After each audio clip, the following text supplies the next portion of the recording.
Welcome to the Deep Dive. This is where we cut through the noise, aiming to get you well-informed and fast.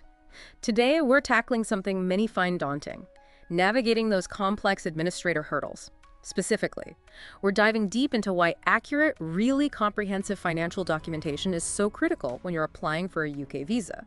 It really is a maze for so many people, isn't it? I mean, proving financial stability, that can feel like the trickiest part of the whole thing. And what's great about today's deep dive is it's based on a real-life story, couple's actual journey, and honestly, it offers some invaluable lessons. Absolutely. So our mission today is to unpack this couple's experience, trace their path, from getting that UK visa denied all the way to getting it approved.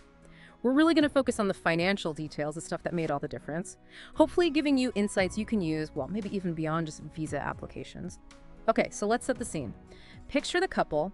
They're excited, planning for the UK, and then, bam, the refusal letter arrives. And what they found wasn't just a no, it was this kind of vague mention of incomplete documentation.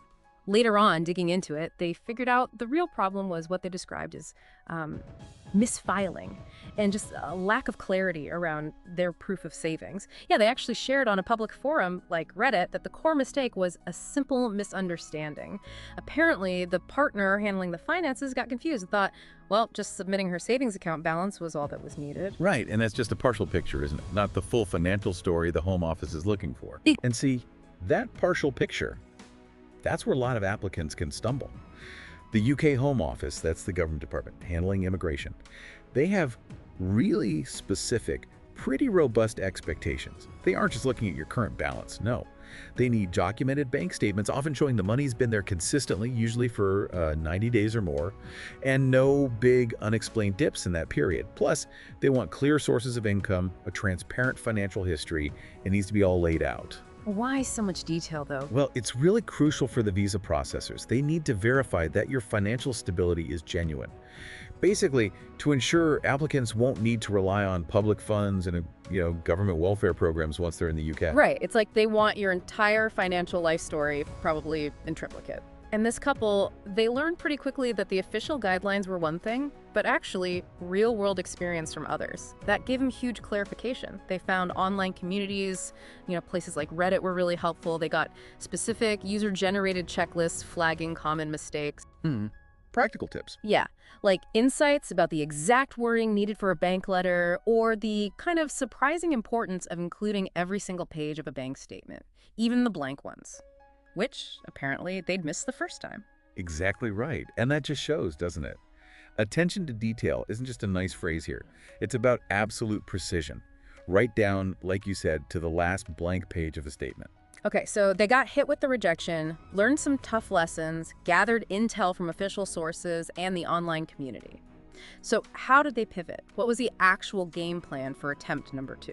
Well, this is where their diligence really paid off. They made several really key adjustments. First, they didn't just show a balance. They provided verified, detailed bank statements. Critically, these showed not just consistent savings, but also that the funds had been held for the required period, that longevity piece. Okay, so consistency over time. Got it.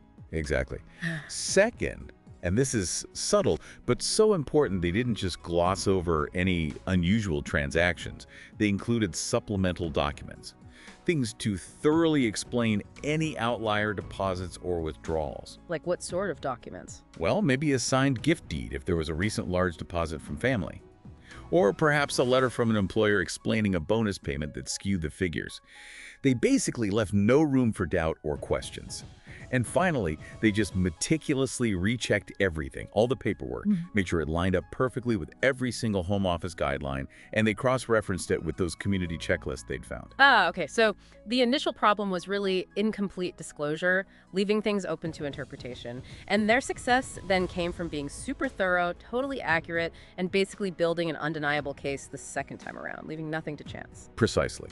It boils down to demonstrating that financial integrity through clear, undeniable proof, answering every potential question before it's even asked. This couple's story, it resonates beyond just UK visas, doesn't it? It feels like a solid blueprint for tackling any complex application. A loan, a scholarship, maybe another country's immigration process. Absolutely. It's just a really powerful reminder, I think, of how preparation, that precision we talked about, and sheer diligence can pave the way. Spot on. So for you listening, if you're navigating similar waters, maybe we can boil down the key takeaways. First, aim for complete financial transparency. Always. Provide those full bank statements. And crucially, include context notes, supporting docs for any transaction that looks unusual. Don't leave them guessing. Exactly. Second, double-check your documentation meticulously. Ensure zero gaps, no missing pages, nothing misfiled. Remember that point about even blank pages? Include them. They're part of the sequence. Right. Every page tells part of the story, even if it's blank. And finally, learn from community experience. Use those online communities, forums like Reddit. They offer real-world insights, specific checklists, warnings about common pitfalls from people who've actually done it successfully. And look, if you have had a UK visa, or maybe any critical application, denied because of financial documentation, take a deep breath. It happens. Reevaluate that financial paperwork really closely.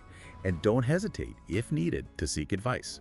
Maybe from those immigration communities or, qualified advisors who really specialize in these details. Yeah, sound advice. Ultimately, I think this story just reminds us that these administrative hurdles, they might seem daunting, but they can be overcome. It just takes that deep understanding of what's required and really an unwavering commitment to clarity. All the best, and we will meet again with another important subject in the next deep dive.